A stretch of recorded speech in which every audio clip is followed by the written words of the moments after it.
그 자리를 떠나지 않습니다. 끊임없이 응원하고 끊임없이 소리 지르고 노래를 부릅니다. 여러분, 그게 바로 예배예요. 그게 바로 진정한 예배라는 것입니다. 어떤 목사님은 예배 하나만 붙들면 모든 것이 되살아난다라고 말하고 있습니다. 여러분, 이것이 참 중요하고 이 안에를 시작하는 우리의 마음에 깊이 새겨야 할 것입니다. 우리는 인생의 모든 부분들의 회복을 원하시죠. 2015년에 기대를 원하시죠. 사업장이나 가정이나 우리가 몸담고 있는 모든 것에 우리가 세운 계획들이 이루어지기를 여러분 원하고 있습니다. 그런데 그리스도인이라면 그 모든 회복과 기대를 만드는 여러분 가장 중요한 게 뭔 줄 아세요? 바로 예배입니다. 그것을 위해 저와 여러분들이 시급히 살려야 되고 해야 할 것, 그것은 바로 예배를 살리는 것입니다. 어떤 예배요?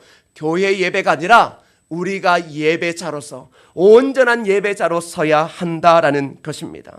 그래서 우리가 그리스도인으로서 우리의 예배를 다시 한번 진지하게 생각해 봐야 됩니다. 여러분이 매주일마다 하나님의 존전에 올라올 때 여러분의 상황이 어떠한지, 어떠한 마음으로 올라오는지를 진지하게 생각해 봐야 돼요. 왜냐 그러면 이것이 해결되지 않으면 우리가 예수님 안에서 기도하고 소원하고 바라는 모든 것들은 결국은 이루어질 수 없는 것이 되고 마는 겁니다. 우리의 중심은 딱 한 가지예요. 그리스도인의 삶의 중심은 다른 것이 아니에요. 모든 삶의 중심은 예배로 시작해서 예배로 끝나는 겁니다. 근데 예배가 소홀해진다, 예배의 자리가 소홀해지고 예배가 약해진다, 결국은 내가 그리스도인으로서 약해질 수밖에 없다라는 것입니다. 사랑하는 여러분, 건강하지 못한 교회의 특징, 여러분 무엇입니까? 무엇이 건강하지 못한 교회의 특징이겠어요? 그건 바로 주일의 예배가 죽어 있다라는 것입니다. 도대체 예배가 죽어 있다라는 게 뭡니까? 이렇게 예배를 드리고 있는데 이 예배를 죽었다 살았다 무슨 근거로 이야기할 수 있겠습니까? 오늘 말씀이 우리에게 중요한 것을 알려줍니다. 4절, 5절 여러분 주의해서 한번 읽어보겠습니다. 4절과 5절입니다. 시작. 너희는 베델에 가서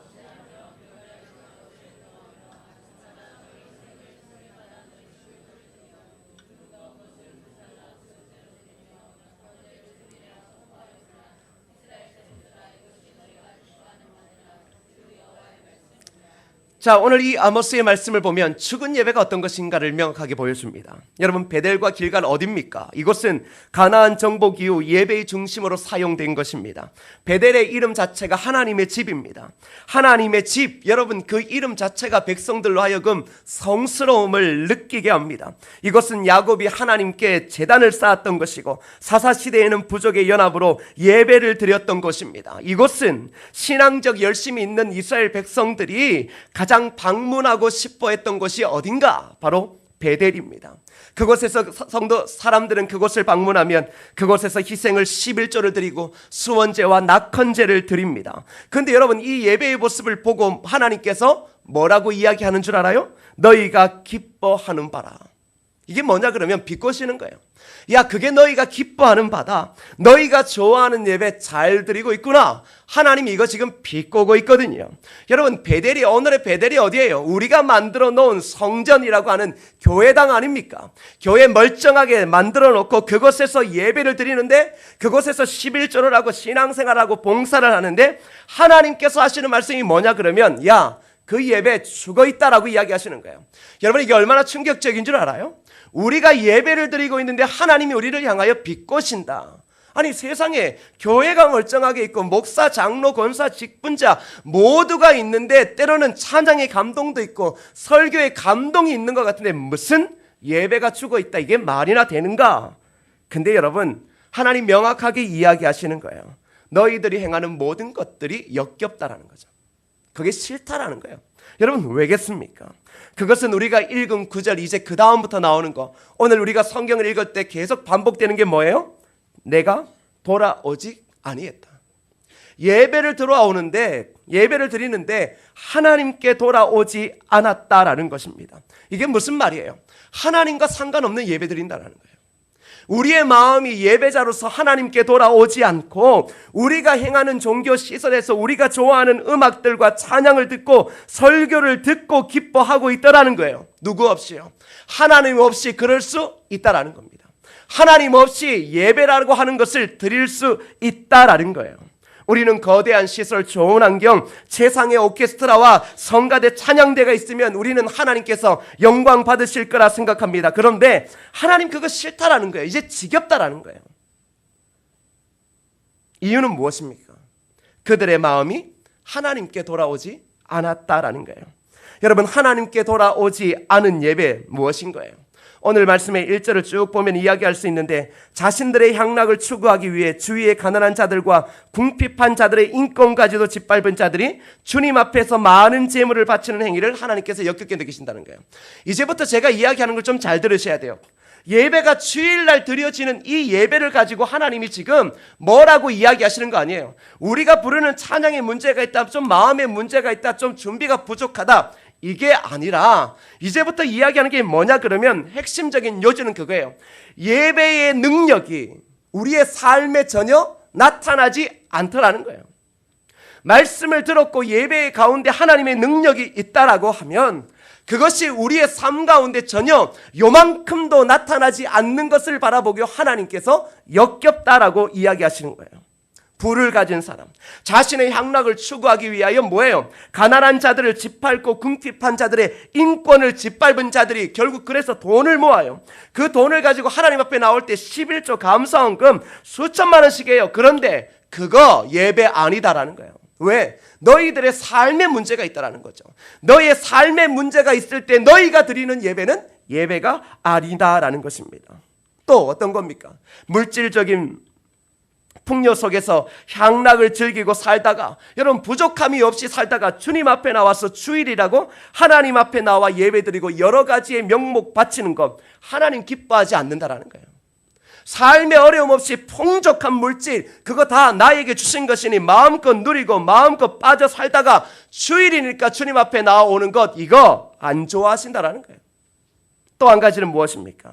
핵심적인 것은 예배가 공공의 삶에 나타나지 않기 때문입니다. 하나님은 가난한 자들을 학대하고 가부를 방치하고 부당한 처우를 받는 이들을 돌보지 않고 불법을 행하는 그들을 싫어하셨습니다. 뭐예요? 우리의 삶이요. 삶이 예배라고 할 때 결국 그겁니다. 삶이 예배의 자리가 되지 못하고 너희들이 거룩한 주일마다 모여서 드리는 예배, 너희들이 모여서 찬양하고 기도하고 설교하는 그 모든 것들은 나를 역겹게 하는 거다. 그러니까 오늘날 이러한 설교를 우리가 듣는다. 얼마나 기분이 우리 스스로가 안 좋겠습니까? 근데 여러분, 그리스도인의 삶의 중심이 예배라면 이 예배와 관련되어진 부분들은 명확하게 짚고 가야 됩니다. 이 부분이 넘어지면 우리의 인생이 넘어질 수밖에 없는 거예요. 우리의 삶의 가장 중요한, 우리의 신체 중에 가장 중요한 게 어딥니까? 척추 아닙니까? 여러분, 사람의 척추가 딱 서 있어요. 근데 여러분, 디스크가 생기고 이러면 아프죠? 여러분, 디스크가 생기고 이 관절이, 이 척추가 한마디가 문제가 생기면 어떻게 돼요? 몸이 굽어지고 몸만 굽어져요? 신체의 모든 장기들이 뒤틀린다고요. 똑같은 거예요. 예배라고 하는 신앙의 척추가 여러분 디스크 하나라도 빠지기 시작하면 어떠한 일이 벌어져요? 삶이 꺼요. 삶이 괴로워요. 그 속에 하나님의 영광 나타날 수도 없고 그 속에서 하나님의 위대하심과 기적 맛볼 수 없고 주일마다 하나님의 존전에 올라오는 것이 이제는 인생의 무의미함으로 작용하게 되더라는 거예요. 지금 그거 이야기해주고 있는 겁니다.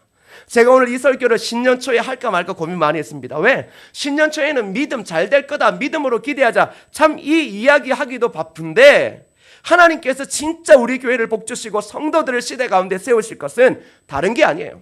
하나님은 질서거든요. 하나님은 원칙이에요. 하나님은 긍휼 가운데 우리를 사랑하시지만 우리의 중심이 바로 잡히기를 원하셔요. 여러분, 우리가 그리스도인의 삶입니다. 이 땅의 삶을 원을 가지고 돌아간다고 생각해 보세요. 어떻게 돌아가야 돼요? 중심이 있어야 되죠. 어떤 중심이요?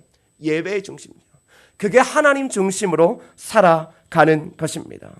그래서 여러분, 우리의 삶에 전혀 예배의 능력이 나타나지 않다가 그리고 우리가 주일날 예배 왔을 때 그건 뭐예요? 하나님께서 기뻐하시지 않는 겁니다. 결국 중심이 바로 잡히지 않으면 어떻게 될까요? 넘어져요. 척추가 무너지면 사람은 일어설 수 없어요. 여러분, 그렇지 않습니까? 여러분, 우리의 예배 바로 신앙의 척추입니다. 그렇다면 어떻게 하면 예배를 예배답게 우리가 예배자로 설 수 있을까요? 첫 번째는 성령의 기름 부으심을 사모해야 합니다. 따라합시다. 성령의 기름 부으심을 사모해야 합니다. 여러분, 주일마다 드려지는 예배를 위해 우리가 정말 기도 많이 해야 됩니다. 여러분, 이 일을 위하여 기도팀들이 있어야 됩니다. 예배를 위하여, 예배를 섬기는 모든 자들에게 성령의 기름 부으심이 있기를 우리 모두가 사모해야 됩니다. 제가 늘 언제나 강조하는 게 무엇입니까? 기도. 왜? 기도를 통하여 영적인 이 심장이 뛰어야 다른 것들을 감당할 수 있는 거예요. 그러기에 여러분, 예배를 섬기는 모든 자들에게 성령의 기름 부으심, 성령의 충만한 기름 부으심이 있도록 기도해야 하는 것입니다. 여러분, 다음 주부터 예배의 순서가 좀 바뀝니다. 그 대표적인 것이 예배의 첫 성령을 다 함께 부르려고 하는 거예요. 여러분, 이유가 무엇인 줄 알아요? 자, 예배의 첫 성령이라는 것이 뭐냐 그러면, 우리가 예배를 딱 시작할 때 예배 드립니다라고 하면 성가대가 성령 하잖아요. 걔 성령, 하나님을 찬양하는 성령을 우리가 함께 드리자라는 거예요. 이유가 무엇입니까? 여러분, 찬양이라고 하는 것은, 예배 때 찬양이라고 하는 것은 우리가 가요를 듣다가 은혜 받는 것처럼 그런 게 아니라는 거예요. 여러분, 과연 여러분 옛날에 김광석 이런 분 좋아했잖아요. 젊었을 때 그들의 통기타 소리 듣고 갑자기 눈물을 흘리고, 그렇지 점점점 멀어져 간다, 뭐 이런 거 하면서 막 눈물 흘리고 돌아가는 인생 아쉬워하고 그랬죠. 여러분, 은혜 받았죠. 가끔 우리가 예배의 자리 가운데 찬양도 그렇게 생각해요. 듣고 은혜 받는 것, 그거 아니다라는 거예요. 여러분, 그게 아니다라는 것입니다. 찬양은 우리의 고백이며 우리의 입술을 통해 하나님께서 은혜를 받으시는 거예요. 여러분, 예배 때 우리가 은혜를 받는다, 원래 이 말이 맞지 않는 거예요. 예배를 통하여 하나님이 영광 받으시는 거예요. 예배를 통하여 은혜를 받는 것은 중요하지 않아요. 근데 우리는 뭐예요? 예배를 통하여 하나님이 영광 받으시는 것보다 내가 은혜 받는 것이 더 중요하다고 생각하죠. 이건 예배가 아니에요. 근데 우리는 늘 뭘 생각했어요? 내가 은혜 받는 거. 내가 설교 한번 잘 들어서, 야 오늘 설교 좋네, 야 오늘 성가대 찬양 좋네, 그래서 내가 은혜 받고 돌아가는 것, 그거 예배가 아니라고 하나님 이야기하는 거예요. 여러분, 진정으로 예배드리는 자들이 한 마음 한 뜻으로 하나님의 위대하심과 구원함을 찬양하는 것, 창조의 하나님께서 그 위대하신 일을 오늘도 이끌어 가심을 찬양하는 것, 그게 예배 가운데 우리의 신앙의 고백이 되어야 할 줄 믿습니다. 그때 여러분 한번 생각해 보세요. 우리의 교회의 주일 예배, 저는 정말로 찬양이 좀 더 많아졌으면 좋겠어요. 이 찬양을 이야기하니까 옛날 어른 목사님들은 요즘 젊은 목사들이 예배 때 찬양만 많이 한다. 저는 왜 그래 생각하는지 모르겠어요. 찬양이 뭐예요? 찬양은 우리끼리 즐기라고 레크레이션 하는 게 아니라, 예배의 찬양은 하나님을 찬양하는 거예요. 그의 이름을 찬양하는 거죠. 왜요? 우리가 예배 때마다 하나님을 찬양하지 아니하고서는 말씀을 들을 수 없는 거예요. 우리 한번 시간을 보세요. 11시 반 예배예요. 11시 반 아침에 그 허둥지둥 일어나서 와서 예배 드리는데, 여러분 이 마음이 이렇게 감동이 있어요? 잠도 들겠죠. 찬양도 뭔지도 모르겠죠. 언제 정신이 들어요? 집에 갈 때쯤 정신 들어요. 밥 먹을 때 정신 든다고요. 그게 우리의 모습 아니겠습니까? 근데 진짜 우리는 찬양에 많은 할애를 해야 돼요. 이 찬양이, 우리 목사님이 드디어 찬양 시간을 많이, 찬양이라는 게 그런 찬양 시간이 아니에요. 위대하신 하나님 찬양. 여러분이 한 주 동안 어려운 시절에도, 어려운 세상 가운데서 예수 그리스도를 믿고 온전하게 힘들고 어렵고 버티다가 온 자들이 뭐예요? 그럼에도 불구하고 하나님이 나를 사랑하시고 나를 축복하시고 이 세상 가운데 살게 하시는구나. 그 하나님을 찬양하며 그 찬양을 우리가 함께 올려드릴 때, 그게 개의 성령이 되어질 때 뭐가 되어지는 거예요? 하나님이 영광 받으시는 거죠. 근데 우리는 뭐예요? 몇 곡 따라 부르고 종 땡치고 예배 드리겠습니다, 뭐 기원하고 뭐 부르시고 설교 읽고 성시교도 가고 사도신경하고 막 이렇게 해요. 솔직히 한번 생각해 보세요. 오늘 집에 가서 곰곰이 생각해 보세요. 언제 은혜가 있어요? 진짜 예배는요, 여기에서 승부가 나는 게 아니라 우리의 삶 가운데서 진정하게 그리스도인으로 살다가 거룩한 주인, 나와 동일한 하나님의 백성들이 이 땅을 함께 살아가다가 함께 모이는 그 자리에 올라올 때 그 마음가짐에 벌써 은혜가 임하면 그게 진짜 예배예요. 여기 와서 오늘 어떤 말씀 하나 보자, 목사님 재밌게 하나 보자, 그래서 나에게 좋은 말씀, 재밌게 하는 말씀 딱 들으면 야 은혜 받았다, 이거 예배 아니라고 하나님이 성경에 끊임없이 이야기하고 또 이야기하고 또 이야기하는 거예요. 싫다라는 거지. 너네가 형식과 과식으로 드리는 거 이제 싫다라는 거지. 너희가 가끔 한 번씩 눈물 한 방울 짜내는 거 이제 싫다라는 것입니다. 진짜 찬양을 통해 하나님 임재 느꼈으면 좋겠습니다. 이런 거예요. 여러분은 연애할 때 한번 생각해 보세요. 연애할 때 사랑에 빠지면 뭐예요? 집에 있어도 늘 언제나 행복하죠. 왜 행복해요? 그 여인이, 그 남자가 지금 집은 떨어져 있지만 마음과 정신으로 나와 함께 하고 있다는 걸 느끼기 때문 아니에요? 똑같은 거예요. 예배 때 하나님의 임재를 느낀다는 게 뭐예요? 하나님이 지금 나와 함께 하고 있다. 하나님이 나를 끊임없이 사랑하고 있다. 이걸 느끼는 거예요. 저는 진짜 우리의 예배가 이렇게 되어지기를 축복합니다. 우리의 예배가 성경에 기록되어진 그 잘난 이스라엘 백성들이 거룩한 성전 멋지게 지어놓고 그 속에서 온갖 화려한 것들을 다 갖춰놓고 함에도 불구하고 하나님 앞에 손가락질 받았던 예배가 아니라 진짜 여러분 각자가, 때로는 목사와 찬양대의 영향이 아니라 여러분 각자가 하나님의 성령의 임재를 스스로 느끼며 벌써 예배의 자리에 올라오는 순간부터 하나님의 놀라운 은혜를 누리기를 축복합니다. 여러분, 설교도 그렇습니다. 여러분, 설교도 그래요.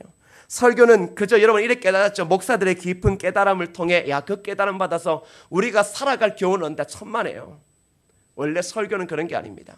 그러니까 누가 시대 가운데 인기를 끌어요? 설교자가 인기를 끌죠. 천만에요. 설교자가 주목되어지는 시대는 위기의 시대예요. 늘 언제나 하나님께서 귀하게 쓰셨던 사람들이 있어요. 그런 분들이 많아요. 그러나 진짜 설교를 들으면 뭘 한다라는 거예요. 진짜 예배 가운데 설교자는 뭐예요? 그죠? 목소리를 대변하는 자예요. 그러면 하나님께서 오늘 여러분들에게 어떠한 말씀을 목사를 통하여 전달해 줄 때 여러분들이 목사님 은혜 받았습니다라는 게 아니라 하나님이 목사라고 하는 도구를 통하여 여러분에게 말씀을 전해주는 순간, 그렇지, 그 하나님이 나를 사랑하시고 그리스도인답게 살아가기를 원하시는구나. 힘들고 어렵지만 가장 낮은 자의 삶으로서 때로는 오른뺨과 왼뺨을 대며 이 땅 가운데 묵묵히 버티기를 원하시는구나. 하나님 사랑합니다. 하나님, 그 하나님 찬양합니다. 이렇게 하라고 설교가 있는 거예요. 목사가 무슨 수로 은혜를 받게 하겠어요? 그러니 편법을 쓰겠죠. 여러분들에게 자꾸 은혜 받았다 이야기 들으려고 하니까 편법을 쓰겠죠. 그러나 설교는 뭐예요? 여러분이 말씀을 딱 듣고 누구를 봐야 되는 거예요? 하나님요. 말씀을 딱 듣는 순간, 그렇지, 그 하나님 오늘도 구원의 역사 베푸시지.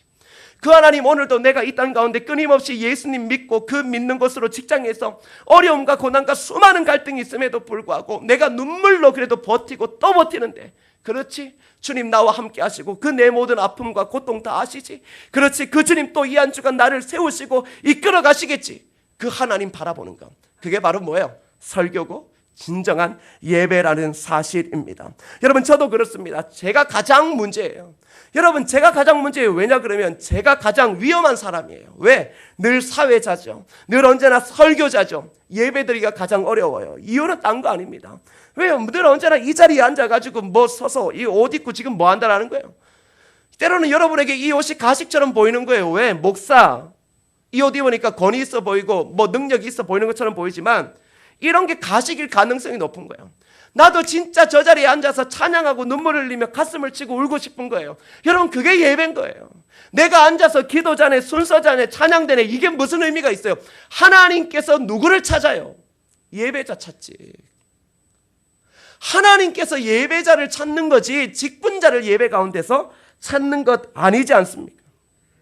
그래서 우리가 진짜 예배를 한번 잘 드려야 돼요. 그러니까 어느 자리에 서 있다라는 게 가장 위험한 거예요. 성가대도 그렇고 목사님, 장로님, 그리고 기도하시는 집사님들, 권사님들, 여러분들과 제가 가장 위험한 사람들이에요. 왜요? 예배에 못 빠져요.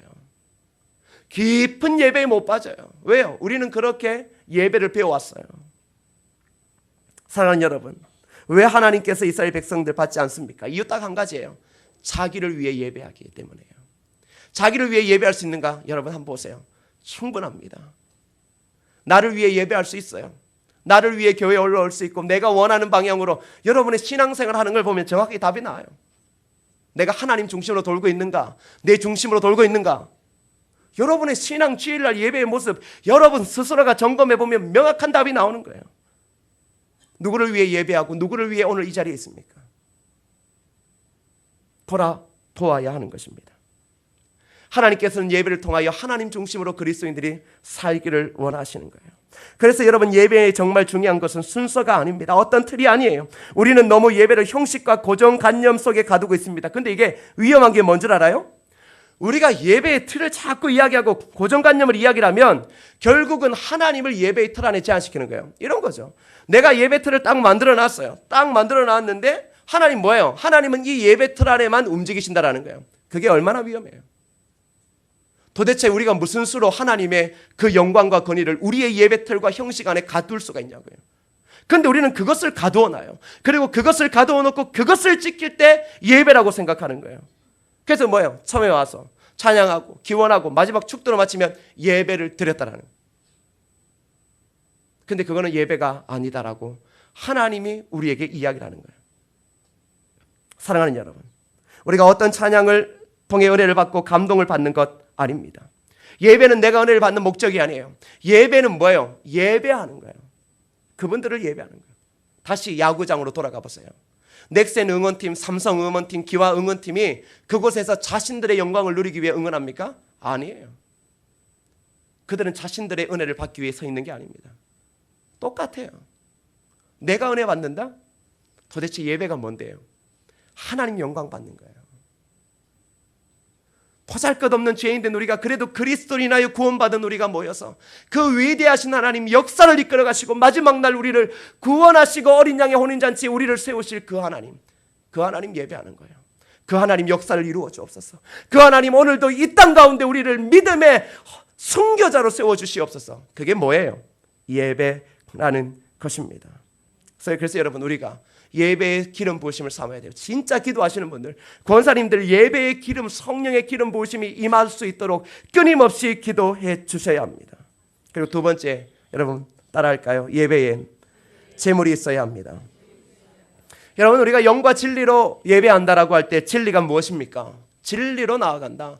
여러분, 그건 바로 예수 그리스도를 나타냅니다. 십자가 구원의 진리이신 예수 그리스도를 제물로 우리가 하나님께 예배드릴 수 있게 되었다라는 거예요. 원래 우리는 하나님께 가까이 갈 수 없었잖아요. 그런데 예수 그리스도가 우리를 위하여 제물 되어 주셔서 그 제물을 통하여 우리가 하나님 앞으로 나아갈 수 있게 되었다라고 이야기하는 것입니다. 그래서 여러분, 진리이신 예수님을 의지하여 그분이 진정한 예배의 진리이고 그리고 그 제물이기에 우리가 하나님 앞에 나아갈 수 있게 되어진 것입니다. 그런데 여러분, 이제 중요한 건 뭐냐 그러면 주님이 그러한 제물이 되어주셨어요. 이제는 그러한 희생은 필요 없어요. 그런데 성도이며 그리스도인인 우리의 삶이 주님 앞에 나아가야 된다는 거예요. 결국은 예배 때 우리의 삶을 들여서 정말로 하나님을 예배해야 된다라는 것입니다. 사랑하는 여러분, 어떤 것이 필요합니까? 그것은 바로 우리의 삶이 이야기라는 거예요. 끊임없이 예수 그리스도를 믿고 세상적으로 깨어지고 손가락질 당하고 패배한 자처럼 보이더라도 그것이 주님의 기르기에 그 속에서 다시금 나를 위해 십자가에 피 흘려 죽으신 주님 바라보며 예배 가운데 나올 때 이게 뭐가 되는 거예요? 예물이 된다라는 거예요. 그래서 로마서 12장 1절에 뭐라고 말합니까? 너희 자신을 그리스도의 산제사로 드려라. 너희 자신을. 그러니까 우리 자신을 그리스도의 산제사로 예물로 드려라. 그게 뭐예요? 헌신하라는 게 아니라 진정한 그리스도인의 삶으로 이 땅 가운데 묵묵히 버티며 나아가라는 거예요. 그게 진짜 하나님이 받으시는 예배며 제물이라는 거죠. 그래, 진짜 여러분 뭐예요? 예수님을 통하여 우리가 하나님 앞에 나아갈 때 하나님이 지금 이 시간 우리에게 원하시는 건 뭐예요? 목사의 화려한 설교를 원하시거나 성가대의 멋진 화음과 오케스트라를 원하시는 게 아니에요. 하나님이 원하시는 것은 우리의 삶이에요. 우리의 삶을 통하여 그 하나님을 바라보는 것을 원하고 있는 거예요. 여러분을 원하시는 거지 목사를 원하시는 게 아니에요.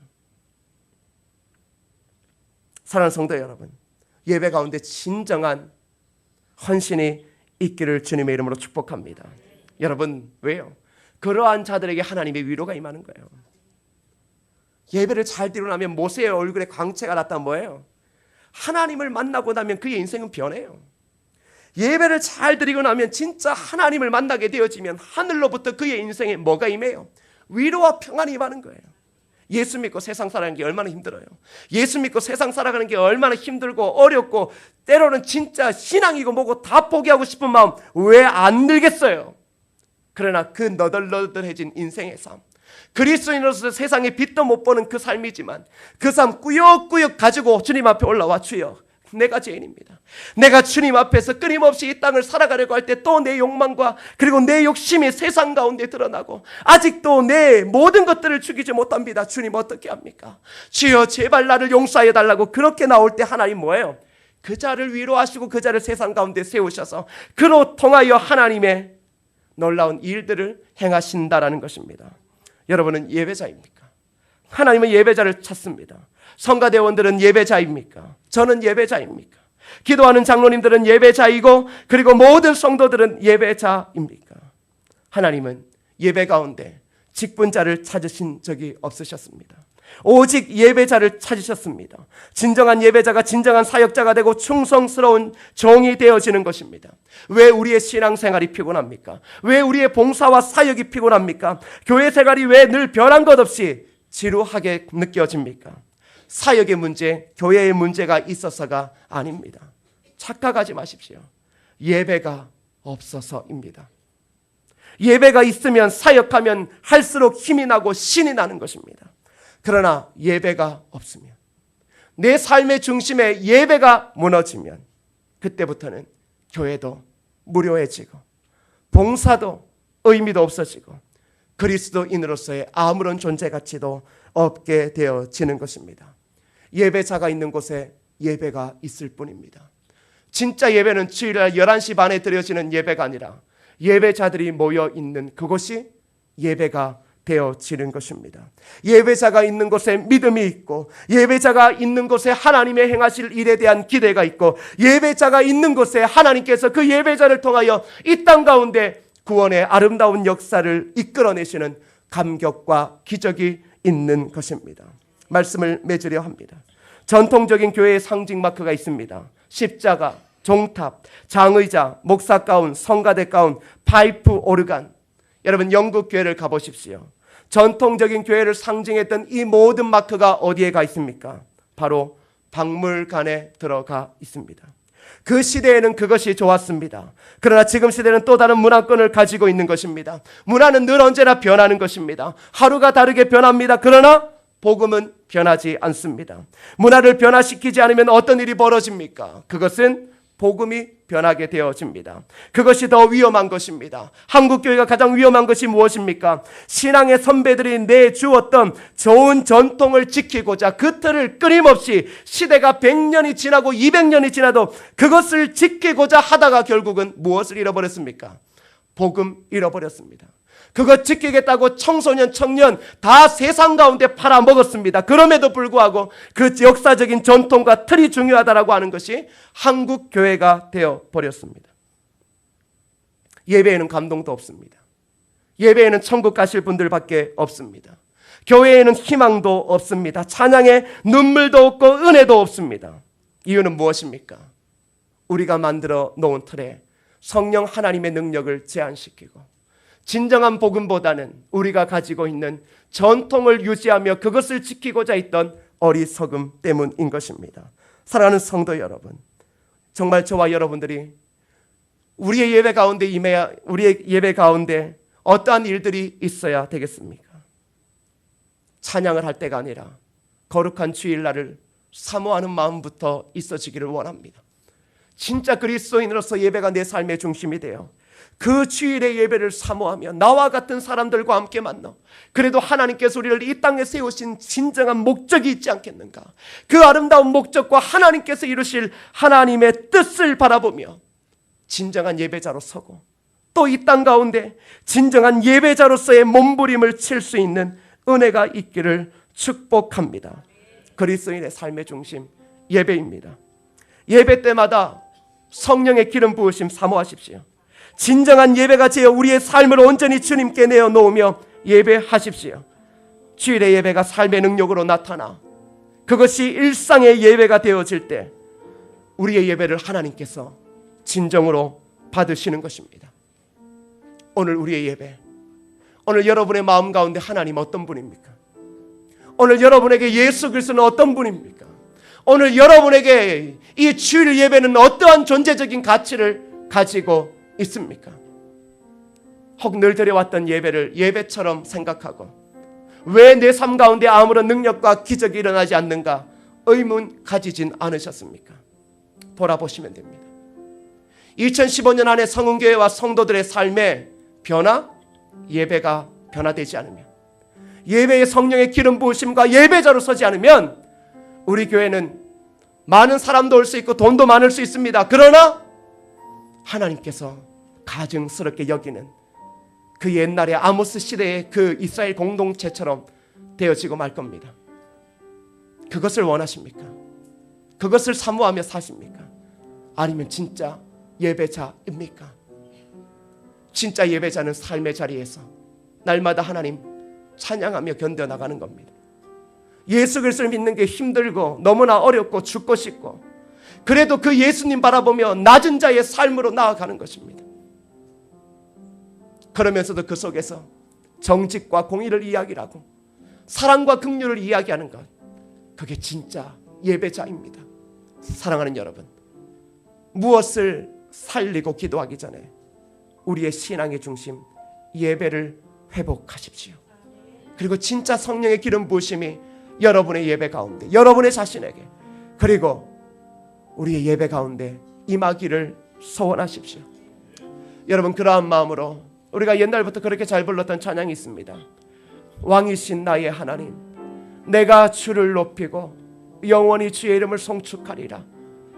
여러분, 이 찬양이 우리의 마음에 귀한 은혜와 감동으로 다가와 예배자로 설 수 있는, 회복할 수 있는 은혜가 되어지기를 축복합니다. 함께 고백할까요? 왕이신 나의 하나님, 내가 주를 높이고 영원히 주의 이름을 송축하리. 왕이신 나의 하나님, 왕이신 나의 하나님, 내가 주를 높이고 영원히 주의 이름을 송축하리. 우리 다시 한 번 더 고백하시겠습니다. 왕이신 나의 하나님, 왕이신 나의 하나님, 내가 주를 높이고 내가 주를 높이고 영원히 주의 이름을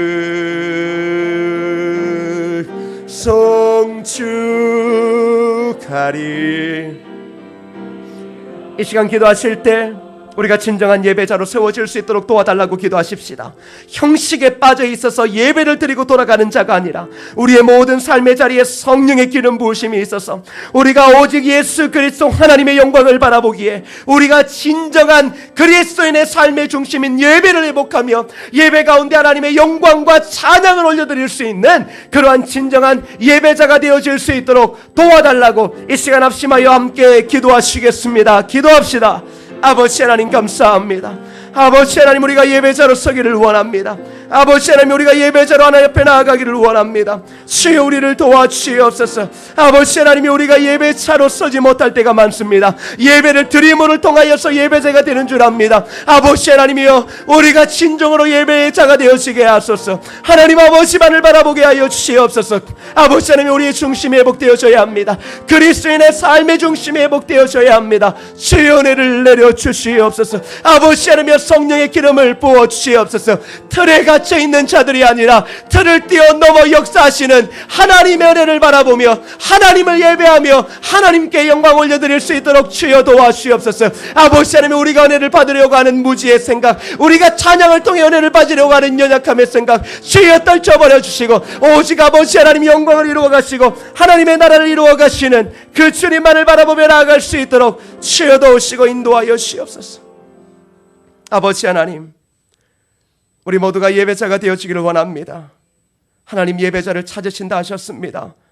아버지 하나님이여, 우리가 가지고 있는 형식과 틀을 뛰어넘어 성령 하나님의 기름 부으심과 그리고 그 속에서 우리를 위하여 그의 아들을 보내주시고 그 아름다운 하나님의 백성들을 위하여 위대하고 아름다운 구원의 역사를 이끌어 가시고 오늘도 이 땅 가운데 때로는 눈물과 좌절과 때로는 끊임없는 어려운 가운데 속에서도 십자가를 붙들며 살아가는 그들의 삶을 통하여 날마다 영광되어진 예배를 받으시기를 원하시는 아버지 하나님을 우리가 주목하오니 우리의 삶이, 우리가 모이는 이것이 어떠한 형식이 아니라 진정한 예배자로 오직 하나님만을 찬양하며 달려갈 수 있도록 주여 도와주시옵소서. 날마다 예배에 흠뻑 빠지게 도와주시고 하나님의 전에 올라오는 걸 기대하게 하시고 나를 위하시고 나를 이끌어 가시는 하나님을 기대함을 통하여 날마다 그 하나님 앞에 영광을 올려드릴 수 있는 모든 성도들과 우리 성은교회 되어질 수 있도록 도와주옵소서. 예수님의 이름으로 기도드립니다. 아멘.